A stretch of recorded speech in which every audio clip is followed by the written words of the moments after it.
السلام علیکم ورحمۃ اللہ وبرکاتہ۔ حضرت علی نے فرمایا، بے شک مشکل کے ساتھ آسانی ہے۔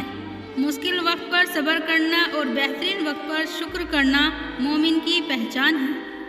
حضرت علی نے فرمایا، اس اللہ سے ڈرتے رہو جس کی صفات یہ ہے کہ اگر تم بات کرتے ہو تو سنتا ہے، اگر دل میں رکھتے ہو تو وہ جانتا ہے۔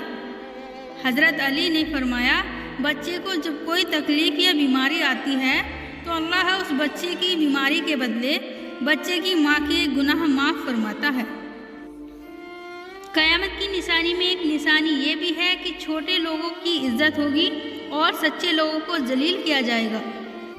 مشکل وقت میں ہمیشہ دعا مانگا کرو، کیونکہ جہاں انسان کا حوصلہ ختم ہوتا ہے وہاں سے اللہ پاک کی رحمتیں شروع ہوتی ہیں۔ حضرت علی نے فرمایا، جو دل میں دوسروں کی تکلیف دیکھ کر بے چین ہو جائے تو جان لو کہ اس کے دل میں اللہ رہتا ہے۔ بہترین رشتہ وہ ہے جو آپ کے عیب جان کر بھی آپ سے تعلق ختم نہ کرے، اور بے شک یہ رشتہ آپ کا اللہ کے علاوہ کسی سے نہیں۔